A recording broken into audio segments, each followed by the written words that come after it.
From Tally to Cali, It's time to wake up. Wake up! Wake up!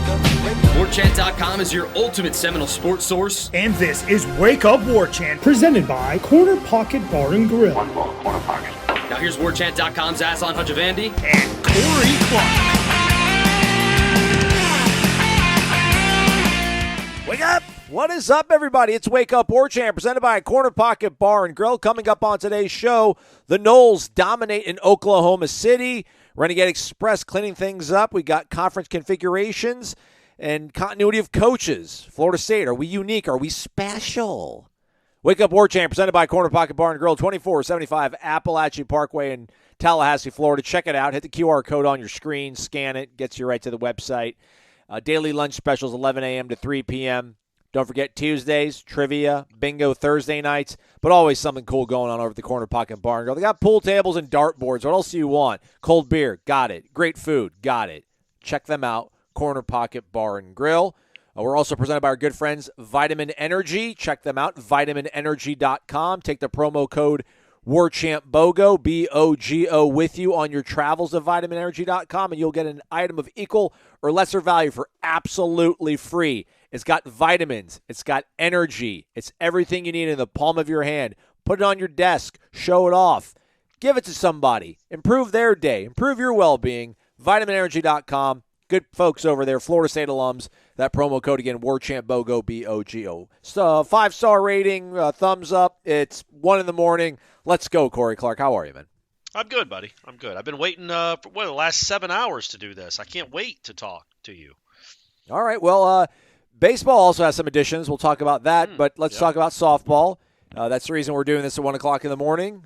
Little 2 rain delays. I think 1 to start it, and then an hour 46? Or is that being dramatic? No, that's about what it was. It was almost exactly 3 hours total, the 2 delays. The 1 to start the game and then the 1 in the middle of the 3rd inning.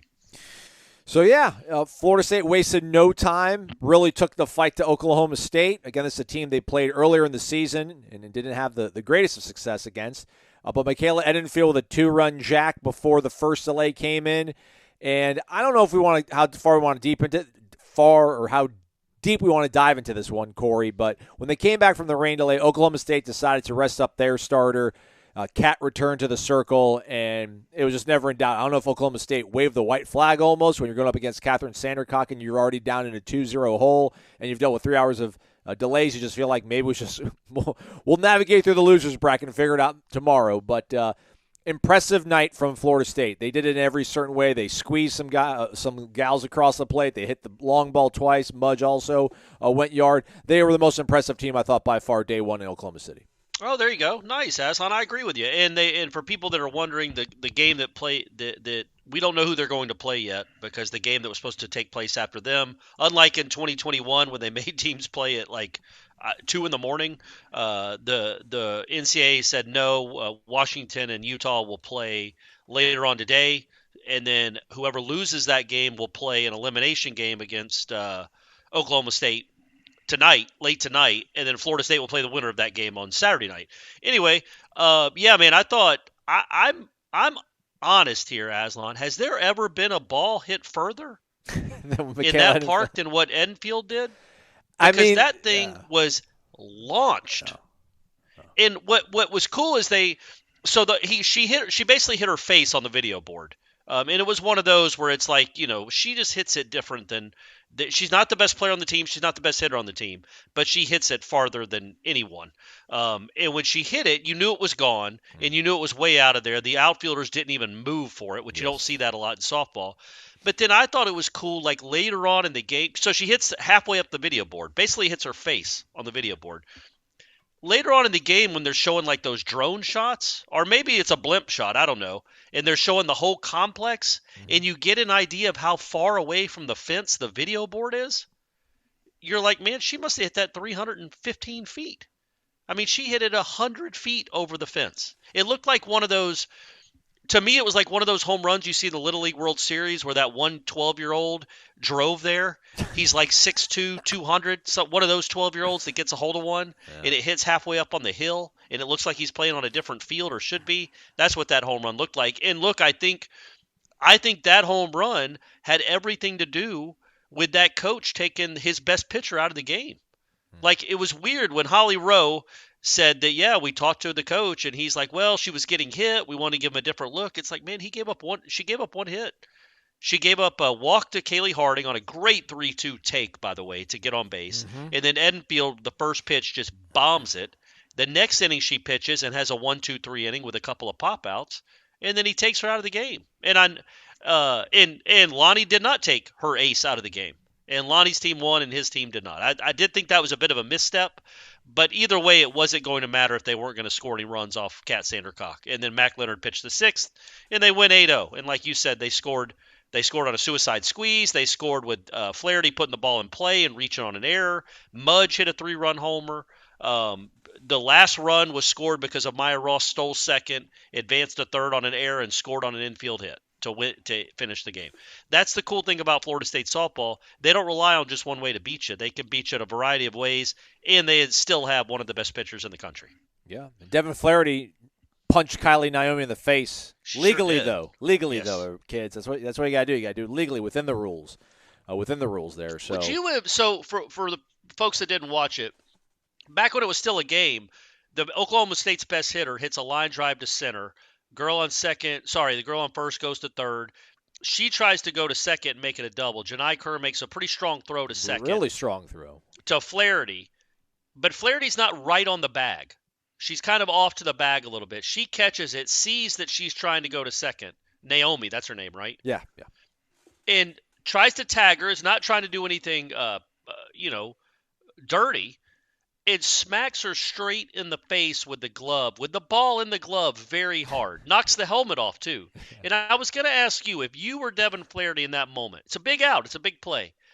Do you at least turn around and say, my bad, I'm sorry? Or do you do what she does and just drop the ball and run to the dugout?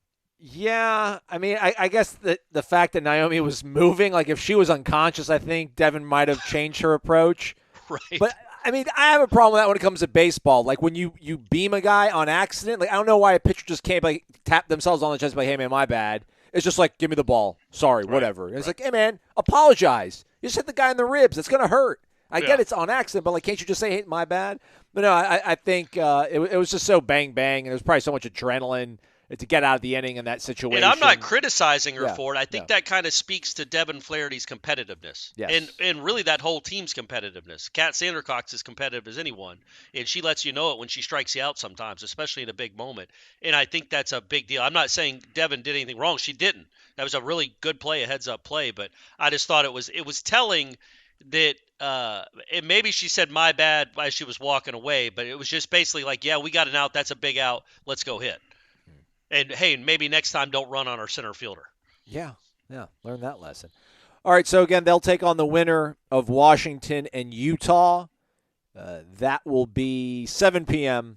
Saturday night. So one last thing, Aslan. I know we're trying to wrap it up. It's late in the No, morning. do what you want. It's fine. They deserve it.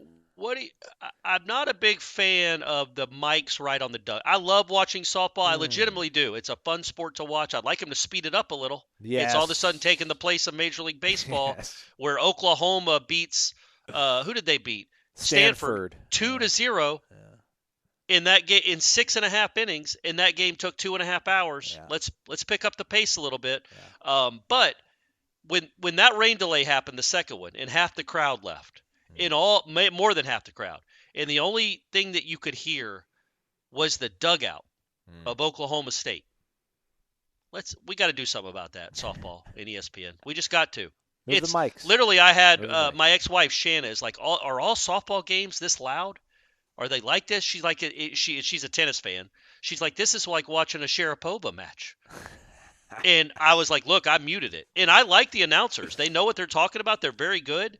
But it's pretty tough to listen to some of this stuff in the dugout when you're just trying to watch a sporting event. But I don't know what you can do other than move the mics or tell them that they're going to get fined if they sing. That's not a Florida State issue. That was the other dugout making a lot of pretty obnoxious noise. But what are you going to do? Maybe they're only going to be doing it for one more game, and we don't have to hear it anymore. Nice luxury the way this broke for Florida State too, right? Because again, Utah and Washington will play later tonight. Yeah. And then they're going to have to turn around and play Florida State on Saturday. Again, they'll probably have it'll be close to 24 hours, but Florida State's going to be much more rested. So, I mean, everything's kind of, so far, through only one day here, things are breaking Florida State's favor here. And only pitched, Sandercock only had to throw 5 innings. Now, they were pretty taxing innings, as in, I think she threw around 80 pitches. But only pitching 5 innings, you're going to have her on Saturday. I don't know if Lonnie will start her or not, but clearly Kat Sandercock, that's an enormous game to get in the winner's bracket 2-0. Kat Sandercock might pitch the whole game, but she'll definitely pitch some of the game. And that was a good thing, too, to only have to have her pitch 5 innings. Yeah, 88 total pitches for her. There we go. And then meanwhile, again, Oklahoma's on the other side of the bracket, and they kind of skated. Skated makes it sound like it was easy. They had to earn that one against Stanford. So they squeaked past Clemson last weekend, so maybe they're looking a little bit vulnerable. But I think Florida State looked fantastic, man. Again, when they can play like that, when they're like that offensively, and cat's cat, bring it. Not scared of anybody. Not scared of anybody. Amen, brother. Before we get to the Renegade Express questions, which, by the way, we recorded earlier on the day, Thursday, so we'll be perky and lively. Corey is. I might be grumpy right now because I got to edit this show. Florida State, man, that Link Jarrett guy wasn't blowing smoke at us the other day when he hopped on the show, Corey, and said that he liked what they'd been able to get done in the portal. You were like, I thought it was just kind of being coach week. You paused, I think, during the interview. Like, oh, you're like, ooh, 3 dudes. I don't want to butcher the Legacy's last name. Is it French? Foro? Drew? I'm just kidding. I don't know. Oh, yeah. I'm sorry, man. Nope. We should have had a pre-production meeting on this. Don't know, buddy. Drew Foro. We'll go Foro. And I'll apologize immensely if I'm absolutely horrible on this. Started 57 of 58 games as a freshman, 15 jacks, 51 ribbies, batted .252. At UCF. Yes. Where did he play, Aslan? What position? Can we look that up? I can look it up. I want to say first base, but let's look it up here real quick. My research inconclusive. Corey, were you able to find something? Well, I only went by their first game of the season where he played shortstop and the last game of the season where he played shortstop. That he is a shortstop, and the reason I asked is because, look, man, he hit what would you say? He hit 16 home runs, 15 home runs. He was very good as a freshman. Yes. But he did strike out a ton. I think he had 78 strikeouts on the season, which is a lot. And he also committed 17 errors. So I don't know if the plan is for him to play shortstop at Florida State. It's certainly probably for him to be in the infield in some capacity. But either way, you're adding him, and then let's talk about the North Florida kid too. Alex Lotze. I probably butchered that one too. Sorry, Alex. Love you, man. Shortstop, first team All-Atlantic Sun. Finished in the top 10 in the nation among freshmen in home runs, and RBI. Started 55 games as shortstop, batted .307, 51 runs, 67 hits, 14 doubles, 2 triples, 16 jacks, 63 RBIs, 6 stolen bases, .610 slugging percentage. Yeah. Think his fielding percentage was in the 920s, though. Not great, but young.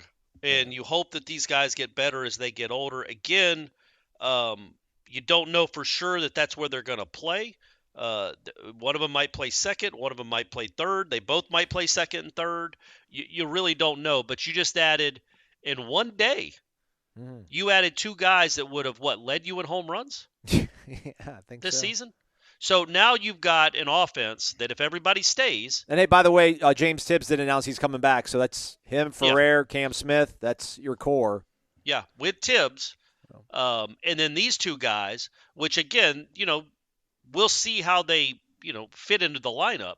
But now all of a sudden you're talking, and Link forever, even when they were winning at the beginning of the season, he lamented how, non-physical they were.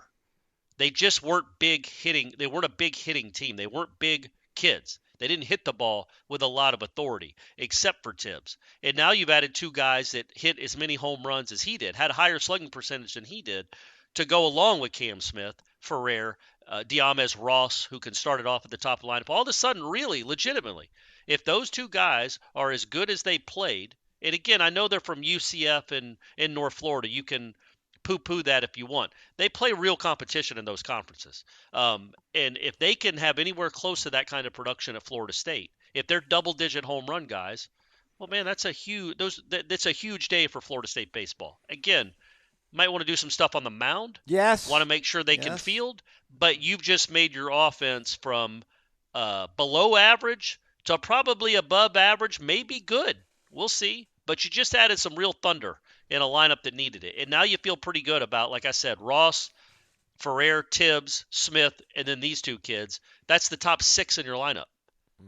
That's a pretty good top 6. Those are, it's 5 guys that are double-digit home run guys, and then a dude at the top of the lineup that gets on base when he's healthy. Yeah. So there you have it. Baseball getting things done. Softball really getting things done out there. And then they got a kid from Alabama, right? Oh yeah, I'm sorry. Yeah, that's right. They had 3 guys. I apologize. He also is a Florida. Has got ties to the state from Fleming Island. Max Williams, outfielder, did not play a lot as a freshman though.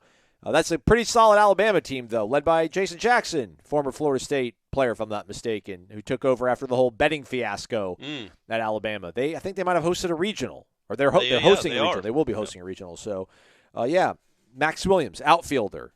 He said, no, let me see here. Nope, that didn't go to his bio. I just clicked on it. Whoever linked that, I'm not going to say who linked it, but whoever linked it on Warchant did not do a right job. I got the right one here. He's 6'2", 200. Yeah. And the 4-0, the kid from UCF, 6'3". So. And he was according to Perfect Game, he was the 5th-rated outfielder in Florida.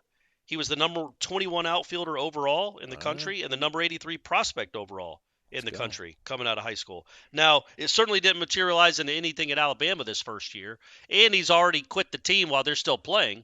I guess, I don't know. Has he quit the team? I don't know how it works with baseball because that window is so small. I don't know if he's still kind of on the team but in the portal. But either way, that's a kid that clearly has a ton of potential. He didn't realize it this year, but he's a freshman. They're a pretty good team. So there just might not have been a spot for him. But man, that sounds like a guy that if you can tap into it, this is a guy that was a probable draft pick coming out of high school. Again, like I just said, he was the number 86 prospect nationally in high school. That equates to, I don't know, an 8th rounder, 9th rounder. I mean, it's a pretty good prospect, pretty good talent. And you got him on your roster. So again, in one fell swoop, in one day, the lineup has gotten much, much better and more physical and more athletic. Now you just wonder about what's going to happen on the rubber. Yeah. Because that's where most of the problems were in 2023. Corey, help me out, man. MyBookie.ag, promo code is WARCHANT. Use that when you sign up. You get an instant cash deposit bonus. So do that. I told our friends to go ahead and take the over in Game 1 of Heat Nuggets. Yeah. Wrong. Wrong. Should have seen that one coming, perhaps. 9 points. Again, and that was a spread in Game 1. Denver's favored by 9. The over-under is 214.5. Any thoughts, any feelings on that, Corey? For Game 2 you're talking about? Game 2, yes. Yeah, I think I believe in the Heat culture. I don't believe they're going to win this series, but I don't think they're going to get swept, and I don't think they're going to get blown out 2 games in a row. I think it'll come down to the final minutes. I don't think Denver's going to have a cakewalk. This was natural. They just won an emotional Game 7 in one of the craziest NBA series that's ever been. And then they just didn't play well in Game 1 in Denver. But I think it was almost like Jimmy Butler wasn't even there. Like, he's just a guy. That won't be the case, I don't think, in Game 2. I'm not predicting a Miami win, but I think it'll be close. And I think the Heat will have a shot to win late, which that means just doing that simple math, Aslan. Take those points. I like those points, baby. You might want to wait till it gets to 9.5 or 10. I don't know. I don't know if it's going to go up or go down, but jump on it now at 9. But yeah, I like the Heat and the points in that one. There we go. MyBookie.ag, promo code is WARCHANT, instant cash deposit bonus. Take advantage of that. Bet anything, anytime, anywhere over at MyBookie.ag. All right, Corey, let's get back to it. The Renegade Express, these questions posted via the WARCHANT.com Tribal Council, courtesy of our great valued subscribers. You can be subscribed to WARCHANT.com as well. I think it's like 6 months for $29.99. Not too shabby. Not too shabby. Jay Glaze, 32. Wake up. Who do you guys think was the most underappreciated player from the last football season? Who is someone that is not necessarily a focal point in off-season discussions that you think is an important cog in the wheel for the upcoming season? Ja'Kai? I mean, I feel bad taking that answer. I feel like you identified Ja'Kai long ago but I think when it comes to like third receiver, I know a lot of us might think of like the third guy. I don't know, whoever might be directly behind Keon and Johnny out wide. I know Winston Wright's a guy in the slot that a lot of people are curious about, but I don't know. I think Ja'Kai will be like that third dude when it comes to pass catchers, at least from the wide receiver position. I think when it comes to the underappreciated part for last year, maybe Pokey. If we want to stay on the wide receiver front, I mean, he had some big catches. He kind of won you the LSU game and had some other big moments and was kind of a consistent dude. Didn't have huge numbers, but other than Johnny, nobody in that offense did for the receiving core.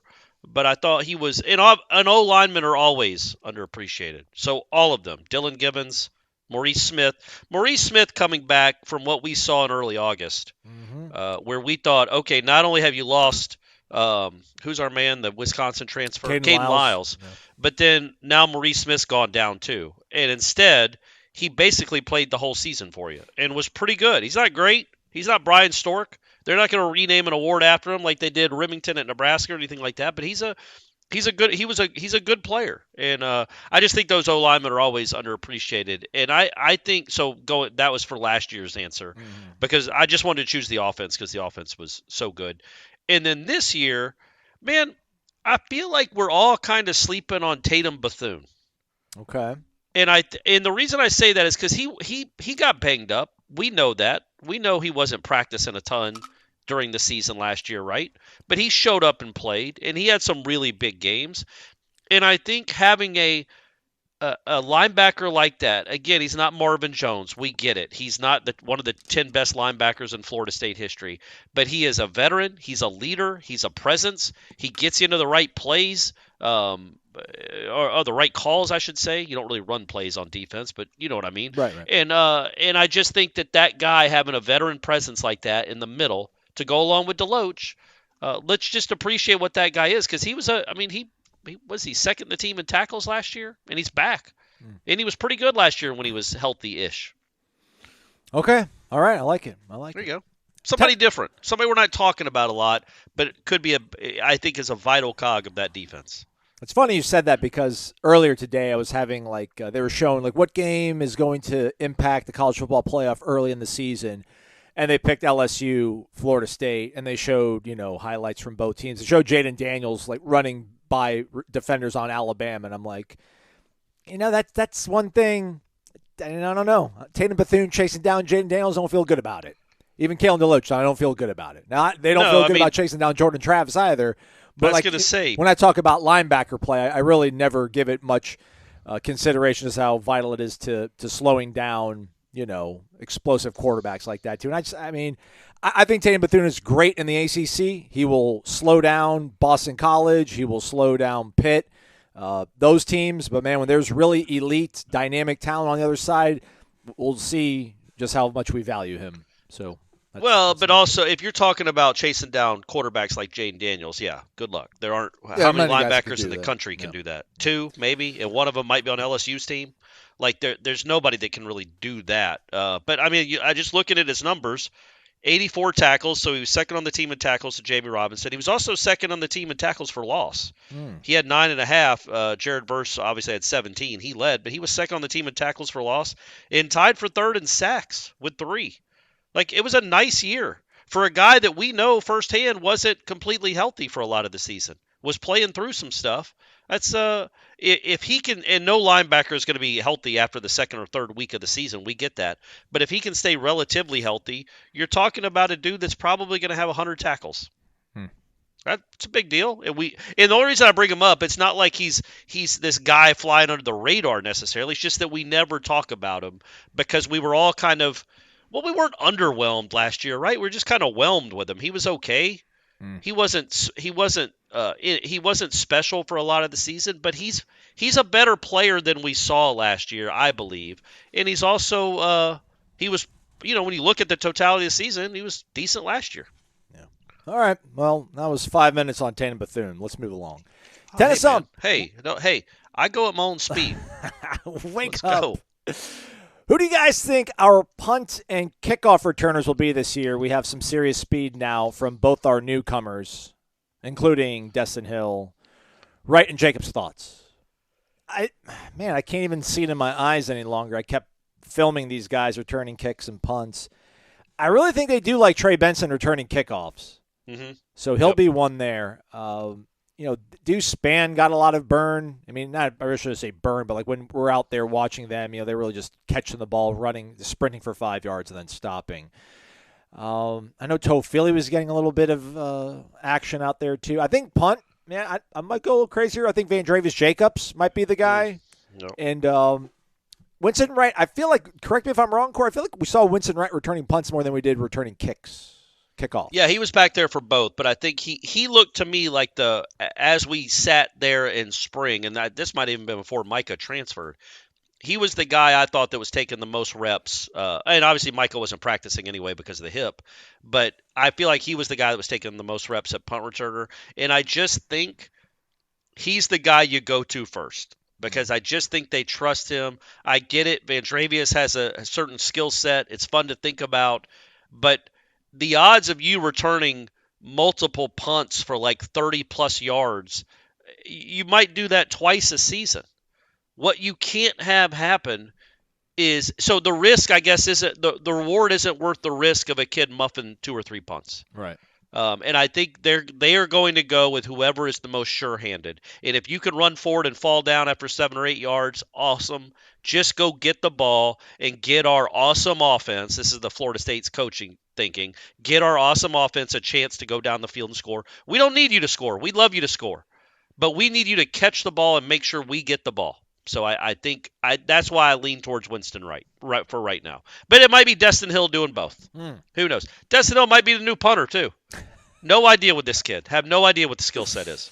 What do you think about kickoff? Who else besides Trey do you think? I think it's Trey, man. I think Trey is your number one guy. I think whoever they put on the other side is basically there as a blocker.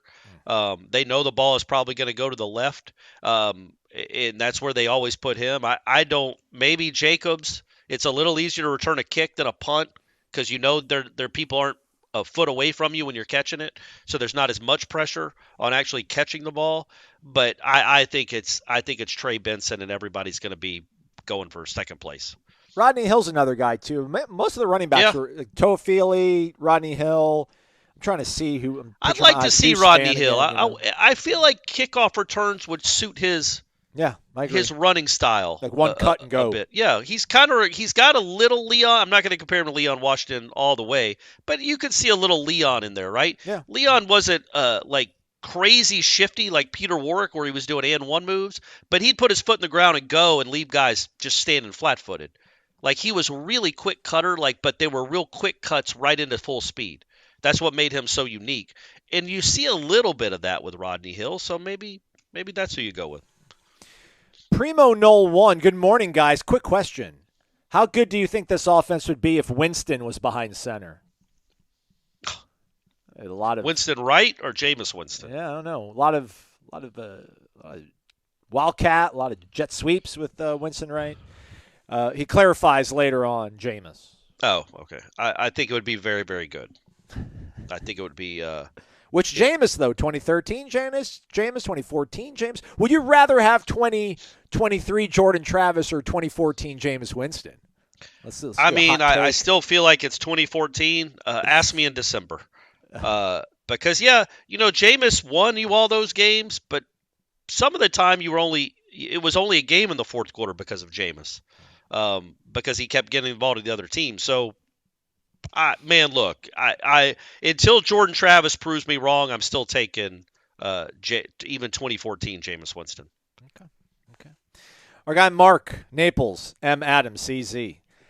Well, yep. I guess I'll bring up golf like baseball, weird sport. You never know when there's going to be a Cinderella story. Just ask Tiger. Trevor Immelman beat him at Augusta in 2008. 2 months later, Tiger wins the U.S. Open on a broken leg. Yeah. But Georgia Tech beat Florida badly, or hopefully. I'm thinking he's hoping that, because I don't think so. I think Florida actually won. They're the national champions. Yeah, they did. Corey, let's come up with an actual plan to take Snuggy Hill October 28th. Not just talk about it, be about it. I bet we can rally about 1,000 subscribers to make the trip to Wake and actually take Snuggy Hill. I would be there for sure. I just looked it up.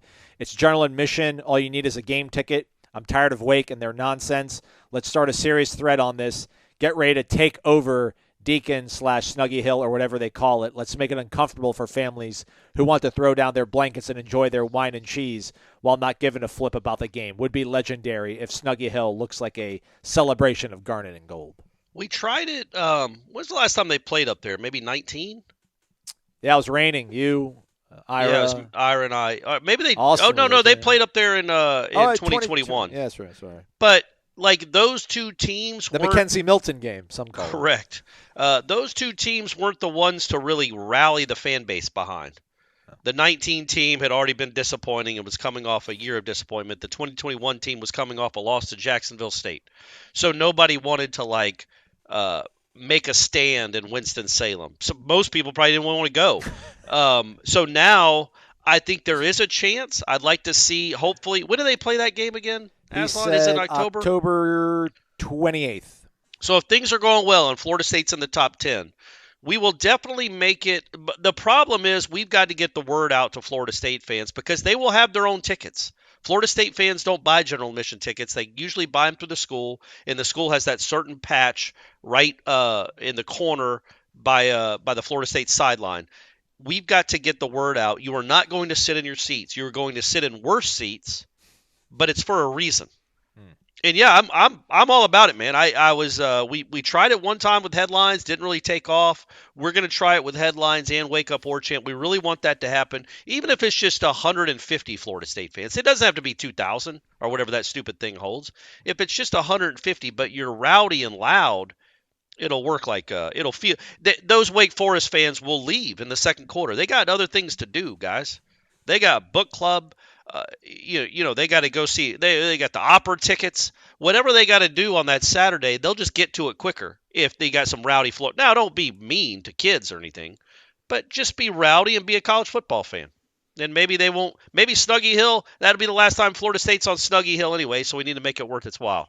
And to the golf team, look, I don't quite know what Mark was asking there about the golf team, but that was a pretty disappointing collapse there in the final few holes.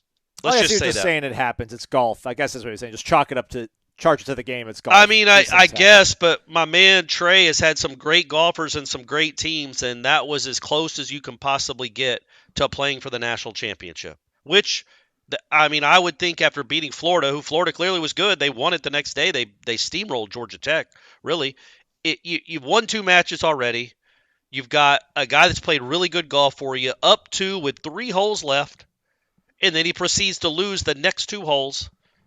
All he has to do is tie 2 of them. If he wins the next one, it's over. The whole match is over. If he just ties the next 2, which is what normally happens in match play, you win the match. And then the other 2 guys that were both tied at like the 16th hole, they both lost in regulation.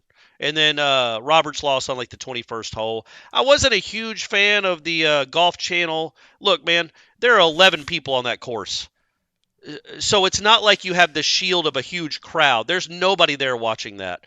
And the Golf Channel cameraman sees Roberts breaking down on his bag because he feels like he let the whole team down or the program down or whatever. And really emotional. And the Golf Channel cameraman, who's not used to any emotion because it's golf, it's usually a fist pump or a hat tip.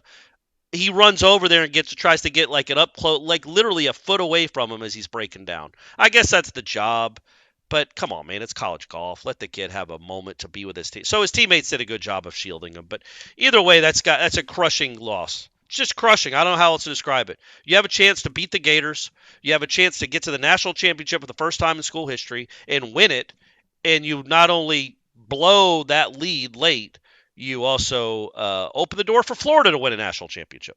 So kind of a rough there, 30 or 45 minutes for the golf team. I wonder if invading Snuggy Hill would be an act of aggression that would maybe dissolve the grant of rights. Maybe that would just throw us into complete bedlam. So let's look into it. I kind of broached that on headlines. Like you've got to start doing stuff that the ACC doesn't want you. Like anything to get these guys out of the conference. Yeah. So if you set fire to Snuggy Hill, again, no injuries. We're not looking to set fire to human beings. But if you set fire to grass, or I don't care, maybe by that time Florida State's a 20-point favorite going into that game. It's still a sod game, baby. I don't care what the rules are for a sod game. It is a sod game, and after the game, we think the players should go up on Snuggy Hill and just hang out, have their post-game meal there, rip up all the sod, plant flags, do a Jacksonville State in reverse at Snuggy Hill, and then maybe that will be Jim Phillips like, we can't have these. We can't have this. Yeah. It's like having heathens. Yeah, heathens. It's like having the Oakland Raiders of the 70s in our conference. We can't do this. So that maybe that's the best chance. Let's keep it with conferences. Engineer Noel, hypothetical, if the Big Ten and SEC decide to not expand any further because they are both content with 16 teams, what are your thoughts about the following options? He gives us 3 options. Or she. Engineers can be women. 1, stay put in the ACC, demand revenue sharing based off television money. 2, try to get out of the ACC, go independent, sign with Netflix, Amazon, Apple for an insane amount of television money. Or get out of the ACC, start a new 16-team conference with the ACC, Pac-12, and Big 12 leftovers, FSU, Clemson, Miami, Virginia Tech, Oregon, Washington, Oklahoma State, Utah, Stanford, North Carolina, Virginia, TCU, West Virginia, Pitt, Arizona, and BYU. To me, Engineer Noel, it seems like option 3 could bring us a lot more money than we are making now, and it's likely those other teams would be open to joining together. Thanks, guys. Love the show. I would say when you listen to those teams, though, what's different between that and where you currently are? Not a lot of. I guess there's not a lot of needle movers in those teams you just listed, right? Well, you got Oregon and Washington, TCU. I know that's a little bit of a blip. Yeah. Oklahoma State, they're like a 9-10 win perennial team, it seems like. Yeah, but they're not revenue drivers. I got you. But Florida State is. People tune in to watch Florida State taking on Utah. Florida State watch Oklahoma State. More so than watching Florida State take on Wake Forest or, Boston College or Syracuse or Georgia Tech. Sorry, I think. Yeah, maybe. I mean, yeah, those are better teams collectively, but I don't think it's going to get you the kind of money that could compete with where you're trying to go. Look, man, if somehow, some way Netflix or Amazon Prime offers you, I don't know, $65 million to broadcast all your games for 10 years, sure, go for it. I don't know that that's something that could happen, but that to me is the most enticing of those 3 options, is get your own deal and just make sure Florida State fans are paying to watch you play. If you could, but what are the odds that you can get a deal like that? That's I don't know what the realistic gauge of those 3. That's probably the least realistic, just for Florida State to have its own. But I would certainly pursue all options. Let's keep it there. Noel Tickety, I should have researched this beforehand. I apologize. Wake up, gentlemen. Do you think it's possible FSU might have to go the independent route for a period of time if we end up in a legal battle over the grant of rights? It seems like no conference is going to sign up a program that has their television rights in legal limbo. Also, do you think FSU would bring in more revenue if it were independent the next 10 years or in the ACC under the current grant of rights? Thanks, and go Noles. Yeah, that's the thing. I don't know how BYU stays afloat like the independent route. I don't know what the upshot is. Like if you're Notre Dame, I get it. You have your own television network practically with NBC. The money that NBC is giving you is directly to you. You're not splitting it up with anybody. But like BYU is on ESPN. It's not like BYU is on. I think BYU actually has their own television network, but their games are usually on ESPN2 and the ESPN family of channels. So I can't imagine Florida State would go independent. I understand. The whole grant of rights thing here, like even if it breaks, if Florida State just wants to leave, they can leave, but the ACC will still own the money and their television rights. But I just think if they break the grant of rights, like that thing is going away somehow. I mean, if they leave, they get whatever 8-9 teams and they dissolve the conference, then the whole grant of rights is out the window and then they can move somewhere. I can't imagine a scenario where they leave and go independent. That sounds very less than ideal. Yeah, I don't think they would do that. If they can get out of the conference, they're joining a better one. They're not going to get out of the conference to be independent. Because who would they play? I mean, that's the bottom line. Who would you play? Yeah, with all these teams now going to 9, all these teams going to 9-game in conference schedules too. That doesn't help. Yeah, none of the ACC teams are going to play you. Right. You might play Florida maybe at the end of the year, but then after that, you what is it? Tulsa, Jack State, Troy. Like it's not like back in the day when Florida State wasn't independent. They had no problem scheduling those types of big games. But there was also, there was a Southern Miss. There was always a Southern Miss. There was Virginia Tech before Virginia Tech. It was basically kind of the Metro Conference. They would play some of those teams, but they would also, it's Bobby Bowden. It was the way they scheduled back then. They would always play some big boys. They'd play 5 or 6 really fun, cool games a year. Well, that was 35 years ago. So now it's a whole different landscape, and the Big Ten's not going to play you. The SEC won't play you. So it would be a real struggle to find games. Is my belief. You want me? Just like Notre Dame. If maybe Notre Dame is a different story, but I think the longer Notre Dame holds on to not going into a conference and going at it by themselves, if I was the Big Ten commissioner, and maybe they've already done this, they don't play a ton of Big Ten schools. I'd be like, you don't get to play Notre Dame. And I would do the same with the SEC. You guys draw enough. We make enough money. Quit helping that independent school out there in the middle of the country that hasn't won a national championship literally in 35 years. Quit helping them so you don't get to play them anymore. Yeah, they've played Purdue. They've played Michigan. That broke off for a little bit, but I think they've gone back to playing. They're going to get back to playing them soon. They got Ohio State this year. They played Ohio State the last couple years, right? Yeah. So they dabble a little bit. Here are your FBS independent schools from last year. Here's your menu: Notre Dame, Liberty, BYU, New Mexico State, Army, UConn, UMass. Okay, there you go. There's your schedule, gang. I'm not sure that's a lot of wins, a lot of dubs on that schedule, everyone.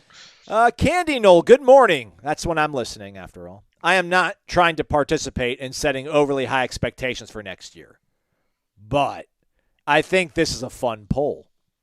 Out of the top 4, 5, or 6 hyped preseason teams, let's say Georgia, Southern Cal, Ohio State, Florida State, maybe Michigan and Alabama, who would you most enjoy watching in a championship game in January, and who do you think the majority of the country would enjoy watching the most? My answer is Florida State and Southern Cal. That, too, is my answer. Yeah. That's I'd love to watch that game. Yeah. Also, people get tired of the same teams. Yeah. People like USC hasn't played for a national championship 15 years, 17 years, whenever Reggie Bush was there. And then Florida State hasn't played one in 10 years. So it's new blood, and it's new blood. It's 2 of the oldest blue bloods in the country, but it's still not Alabama and Georgia, man. It's from 2 different parts of the country. Now, I would say this. People would also love Alabama USC. Like, that would be a cool matchup. Yeah. But I just think Florida State and USC, there's more novelty to it. And I think that's the matchup that more people would want to see around the country than the same teams every year. And what would it be, like a race to 55? That's the thing, too. I think, like, the country would want to watch because it would just be absolute, just lighten up the scoreboard. It'd be the Heisman winner from 2022 versus the Heisman winner from 2023. Yeah. Come on now. That'd be good times. It'd be Norvell. He just turned down the Steelers job or whatever he did. He's staying put at Florida State, and you go. That's it'd be very, very good television and get enormous ratings. Yeah. I mean, Georgia's played Michigan. Has Alabama played Michigan in the playoff? I know they played each other in a bowl game. Yeah, they did play Michigan State. They played each other in a bowl game not that long ago. Obviously, Ohio State and Michigan play each other every year. Ohio State played Alabama when Urban won the national championship. I think they might have played in the COVID year in the semifinal. Who? Ohio State and Alabama. They definitely played the year Ohio State won it with Urban. I know that one, but I thought like the last few years maybe they played him in the playoff semifinal. Maybe they did. Who can know? But anyhow, so to Corey's point, I think Florida State, Southern Cal, which I don't think I'm supposed to call them Southern Cal, but I feel like we need to all come together and just say that USC is forever and always going to be the University of Southern California. Right, of course. Just, some people in South Carolina think they can use it. Well, that's fine. I'm sure there's people in Fresno that call it FSU, or people wherever Ferris State is. There's people that call it FSU, but everybody in the country, don't give me grief for not saying USC East. I ain't doing that. You're South Carolina, and the other school is USC. That's how it's always going to be. Our guy Derek, XCQ004, wake up. In the spirit of the FSU softball team's dance-offs before games, who would win a dance-off amongst the Warchant staff? My money's on Ira's Sweet Feet Chauffel. Who do you got? No chance. It's Aslan versus Jeff in the finals. I've seen Jeff dance, and he can. A little too good. And I will say this. I've always had the opinion that I think women, and again, I'm not a woman, so this is just a complete baseless assumption. Women like guys that can move and have rhythm. They like guys that can dance a little. I've heard, yes. But if you dance too well, I think that could be off-putting. Like, oh my gosh, this guy, he doesn't even want to dance with me. He wants me to clear out so he can do a split. Like, I don't know. Is that attractive, women? I know we have women listeners to the show. I know you want a guy that can move, that doesn't look like a complete idiot. I got that. But do you want a guy that looks like he's been professionally trained? Do you want Patrick Swayze doing little hip thrusts? R.I.P. I don't know. What do you think? I know you can dance, so you probably differ in your I opinion. can only dance for like one verse in the chorus, then I'm done. Like I can't do a whole like 3-minute, 4-minute song. It's like I don't have any moves. I'm overheating. I'm done. I showed you what I got. Take it. I remember going to one of my first ever experiences at a college bar as a college student in Statesboro, Georgia. There was whatever song was playing. Who knows what it was back then? Offspring. Who knows? This guy starts dancing. He's dancing with a girl. They just met. She comes up to him. She likes the way he dances, so she starts dancing with him. And I'm watching from afar because I'm not on the dance floor. I'm just making fun of people. He starts dancing so well that she has to back up. And then her and her friends are all just gawking at him as he goes into a routine, like he's Turbo or Ozone or something. Literally, he looks, those are references from 40 years ago from a break-in movie, everyone, Electric Boogaloo. But he had a whole routine, really athletic. And I'm like, man, that's a lot. If somebody's that good a dancer, you just wonder what kind of personality you're getting to go with it. That's all. That's all. I don't know. Moving along. S. Quinn 67. Wake up. What a week for FSU sports. Golf teams in the NCAA tournament. Softball swept Georgia. Let's hope the Noles finish the year with a final game win in Oklahoma City. Question for maybe the intern. I didn't look at this question either. Did a really poor job of researching beforehand. I'll get better, everybody. I'm sorry. What is the average tenure of college head coaches over, let's say, the last 50 or 60 years?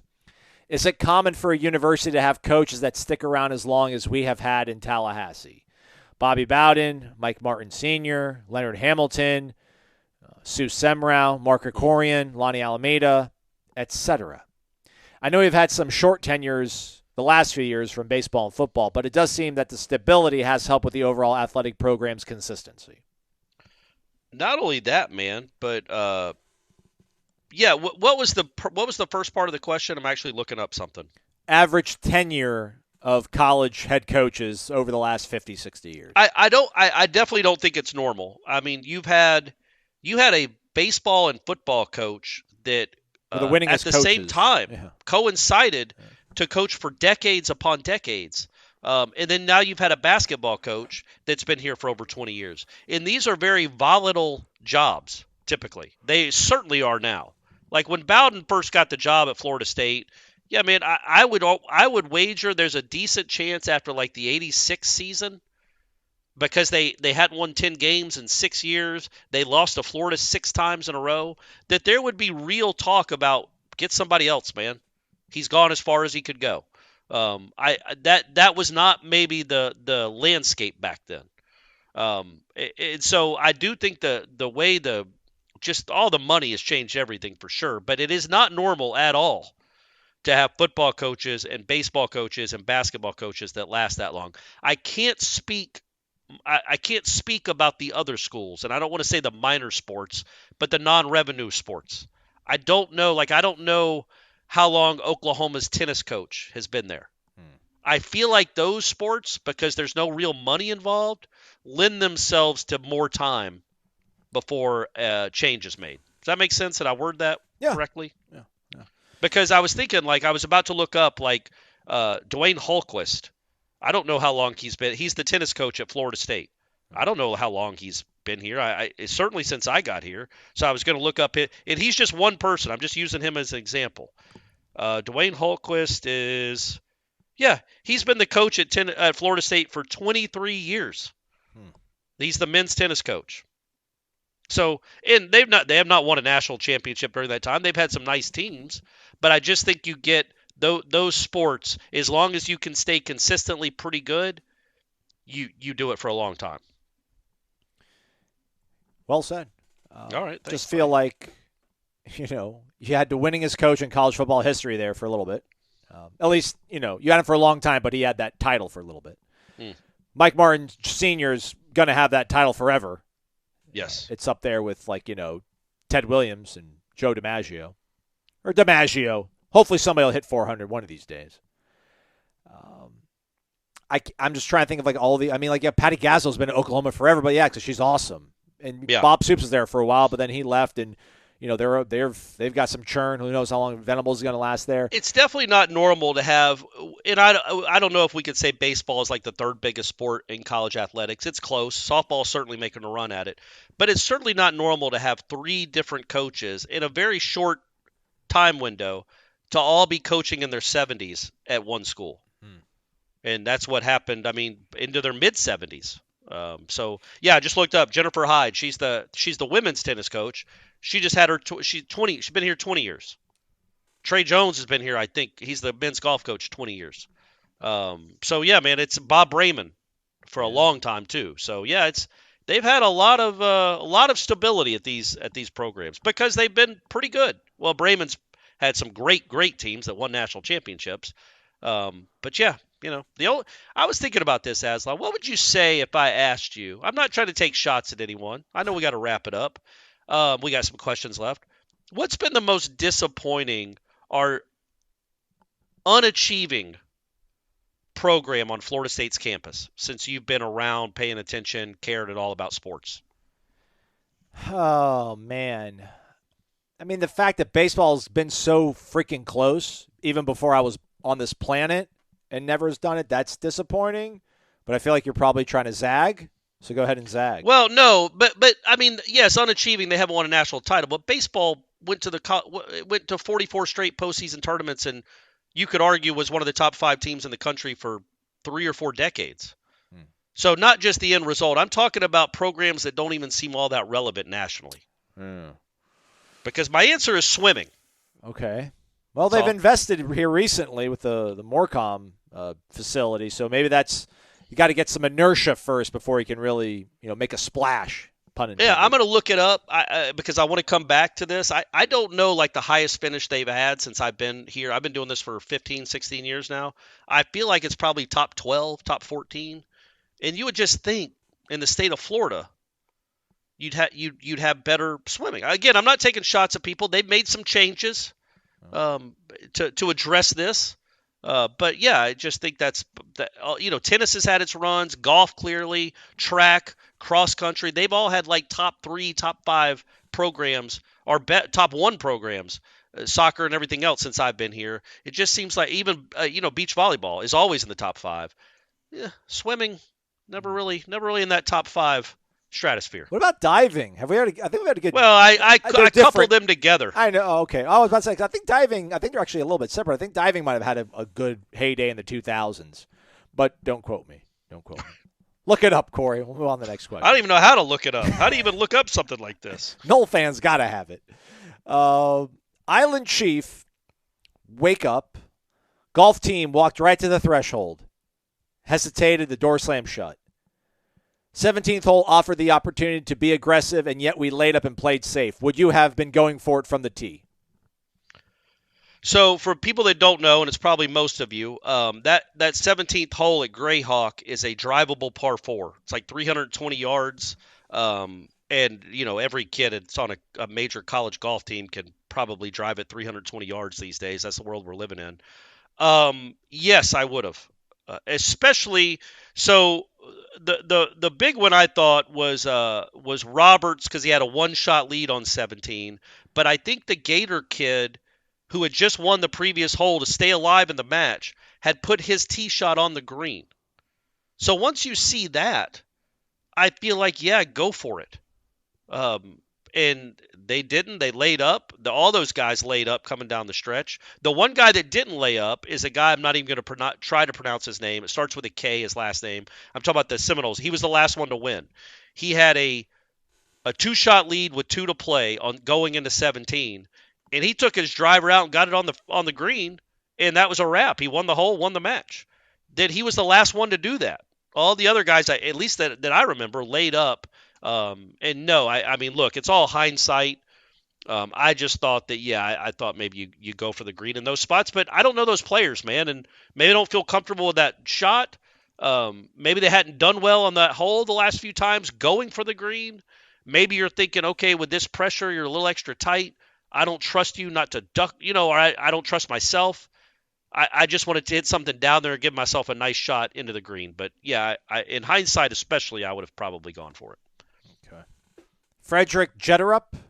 There you go. Jetterup? Yeah. Jetterup. Yeah, it's with a K, though, right? Yeah. The Nordics. The good news about that team, I think it's 3 juniors and 2 freshmen, or vice versa. There's no seniors on that starting 5 for Florida State. So they will be very, very good again next year. But the frustrating part is there's no guarantee you're ever going to – you're playing great golfers out there. You just had your chance right there. That seemed like such a chance. Yes, you're going to be really good again next year.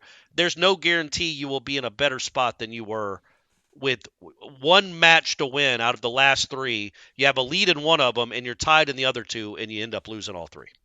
I can't make heads or tails of these swimming records. Sorry, everyone. You tried, though, man. That's all we asked tried. for. That's all I can do. That's all we asked for on the show. All right, I think it's the last one. I don't think I skipped over anybody. Hopefully not. Let's go. Polk County Noles got 2 posts in a 6-minute span at 6 in the morning. Or actually 6 in the evening. Never mind. God bless them nonetheless. What's up, guys? Good morning. Everyone seems to be on the 11-1 train. Hold your horses, people. I know we should beat Wake and Pitt, but hold on. We haven't beat anyone in years. A couple inflated scores last year against a bunch of backup quarterbacks means nothing. The schedule to start the year is easier on paper, yes. The talent returns, but until this team can get off the field on 3rd down and convert short yardage and make a 40-yarder, we should pump the brakes on the playoff talk.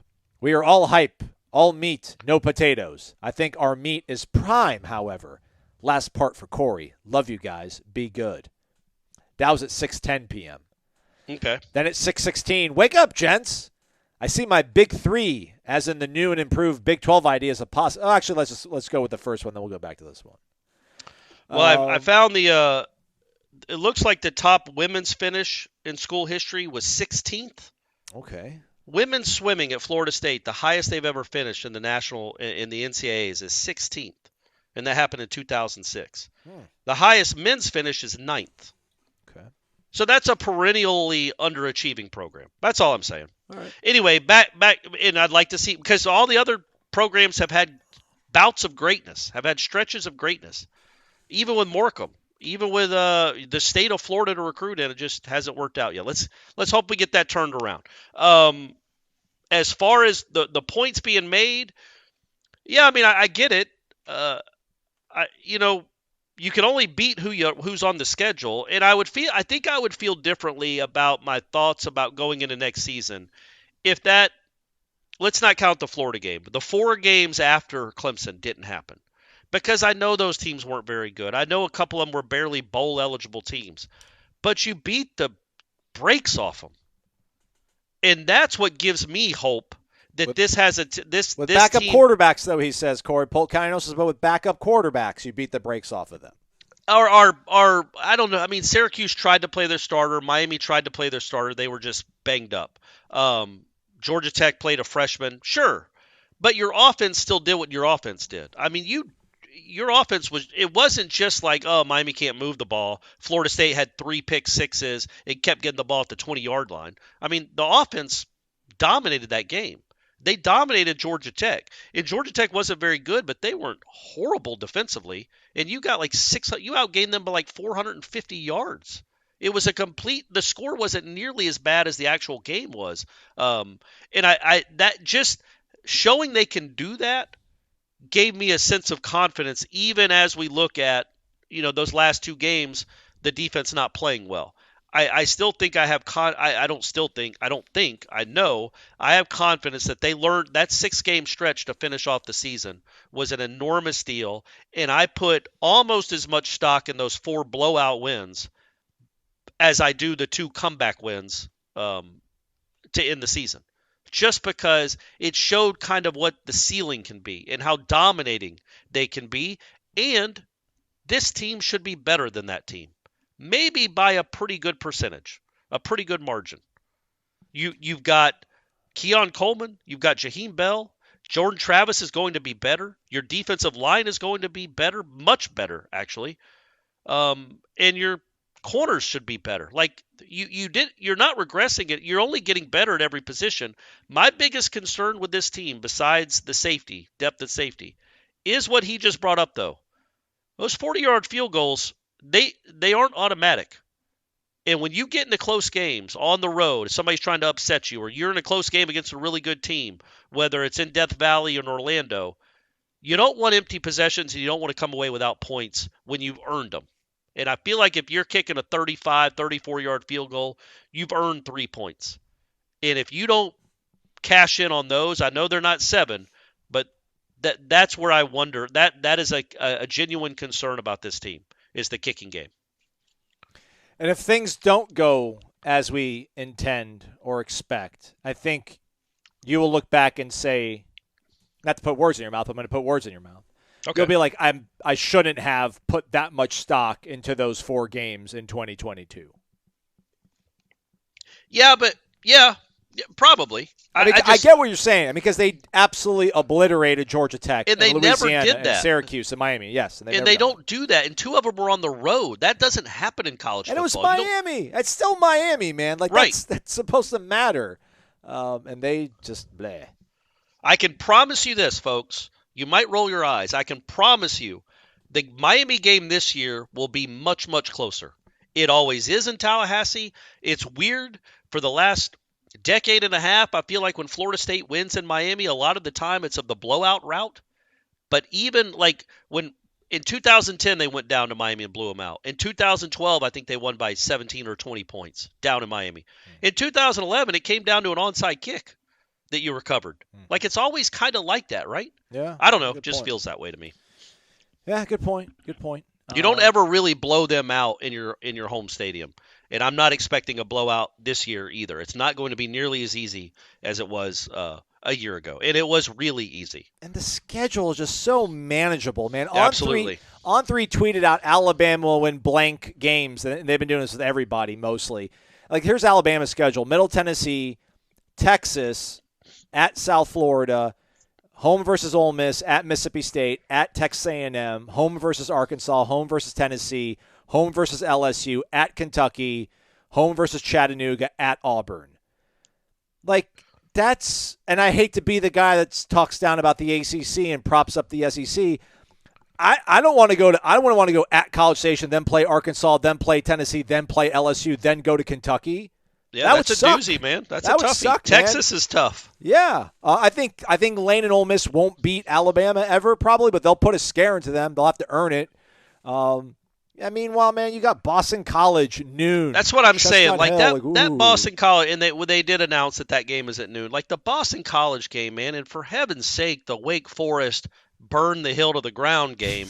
Like you go up there. That's what gave me a little bit of hope about this year is what you did on the road last year. Like I don't know what Florida State was favored in the Syracuse game. It wasn't 35 points. I can promise you that. They outplayed the expectations by a significant margin. They went on the road and steamrolled a team twice. They have that in their DNA. They've done it now. And that gives you, I just think that gives you a lot of confidence, and you don't mess around with teams. Don't go up there because it's a sleepy Saturday and you're favored by 15 points or 17 points. They're favored by 7 against Syracuse. Okay, but I'm talking about at the Boston College game, noon on a Saturday with 25,000 people in the stands, and you're favored by 2 or 3 touchdowns. Don't give them hope. Put your foot on their necks. And that, to me, is the next – you're going to win. You're going to have to win a couple of close games. We get it. But to reach your potential – blow out the teams you're supposed to blow out. Don't mess around with them. And I thought that was really Other than the Oklahoma, I mean, the 2 times to finish last season that they kind of messed around, you'd say, or let a worse team hang around, were the last 2, Florida and Oklahoma. Well, one's Florida, with apparently the next Josh Allen at quarterback. He doesn't complete passes, but he's the next Josh Allen at quarterback. And he played well in that game for long stretches. So that was but it's also a rivalry game. And then the next one was a bowl game. But they closed out the regular season before those 2 anomaly-type games. Not anomaly, but they're just different. They dominated everyone. They just stepped on their throats almost immediately. Once they stopped stepping on their foots against Georgia Tech, they blew them out. And I think that's a good sign. Yes, you're not going to blow LSU out, but you need to blow Boston College out. You need to blow Wake out. You need to blow some of these teams out, and it's good to know they have that in their, like I said, in their DNA. We know this team can do it, and that to me is the next step. Keep winning games, keep stacking on 10 or 11 win seasons, and go do what Alabama does against lesser opponents. Blow them out of the water. All right, then the second question he came back with, I see my Big 3 as in the new and improved Big 12 idea as a possibility for FSU is sparking interest. I asked on headlines. Corey and Jeff shrugged it off. But what about Washington, Oregon, Arizona State, Utah, Florida State, Clemson, Miami? I'm sorry, everybody. North Carolina, NC State, TCU, maybe Houston, and West Virginia. That's a pretty solid 12. And you can spread your brand to the West Coast more. If it's close in SEC money, I'd much rather have the recruiting advantage over these teams and the travel to more than the small SEC towns across the South. He didn't use small as the adjective. I don't want to use the adjective he used. Right. Please don't say you'd rather go to Mississippi State. That's your fear of flying talking, not the realistic benefit for Florida State.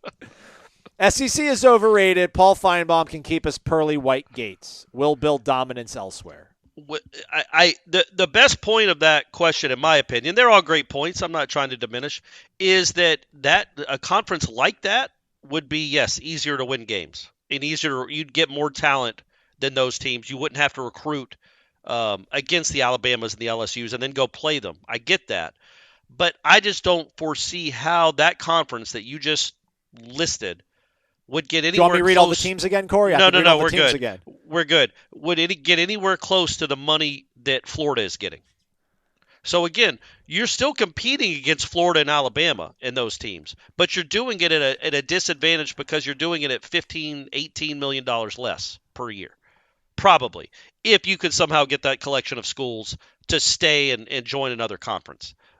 It's better than the current ACC. I get it.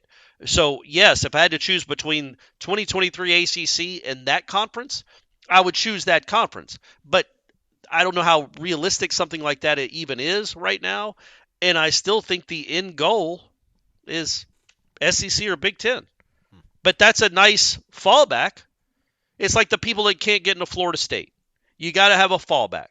By the way, because Stephanie's daughter, I've talked about this, I think, is a very, very good student. She's an athlete. She does all this off the field stuff, or out of the pool stuff, I guess.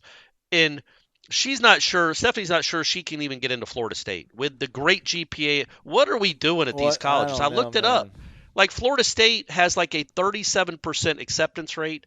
Georgia is 40%. And just keep in mind, folks, I got into Georgia out of high school. I went to Georgia Southern for 2 years, but I got into Georgia out of high school with like a 2.9. I think it got valued up to a 3.1. I did pretty well on the test, but not great. I was just, man, why are we making these state schools so hard to get into, Aslan? Why are we doing it? I don't even know how I got on that topic, but I would just like Florida State's a cool school to go to. But if you want to go to Florida State, you better have a backup option because only 37% of you get in. Apparently, USF just received an invite to the AAU and not the summer basketball circuit stuff.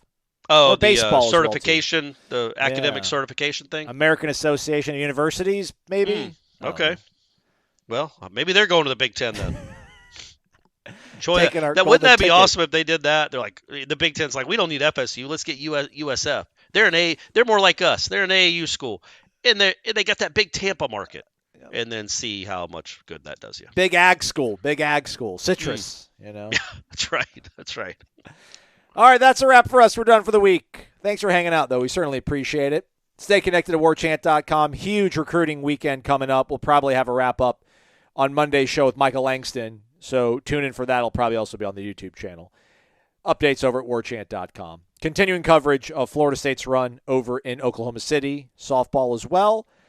Ira's got a story about the offensive line up on the site probably as you're listening to this. A very good one, because Lord knows it's taken him long enough to write. Love you, Ira. Hey. But it's about Atkins and his two. I mean, I interviewed him. Their names are Gabe Fertitta, correct, yeah. Cooper Williams, maybe, or something? Yeah, the other guy I was drawing a blank on, but his two assistants and how they all work together. It's a really I'm going to go ahead and assume I haven't read it because it's not out yet as we record this, but it's going to be very interesting. I talked to Atkins about it. I interviewed Atkins for the story. And it's just really interesting, their whole backgrounds and how they got to know each other and how much Atkins trusts these two guys to help him. Because, look, he's the O-line coach, sure, but he's also the OC. So, so it's a really interesting article and look into the dynamics of the three and how they work together. How come you didn't use the interview on Wake Up Warchant? Didn't record it on video or anything like that. Hey, don't worry about like it. Old times? Don't worry about it, Aslan. All right. Don't worry about it. It's not your business. All that to say, there's so much going on over at warchant.com, so stay connected. Subscribe. $29.99 for 6 months of access. Hit the thumbs up. Give us a 5-star rating review if you think we deserve it. I think we did. Maybe not. All that reading off the schools, I'm sorry. Maybe listen on Monday and then give us a 5-star rating and review. Jeff Cameron Show, 1 to 3 o'clock. He's Corey. I'm Aslan. Thank you for listening to Wake Up Warchant, presented by the Corner Pocket Bar and Grill.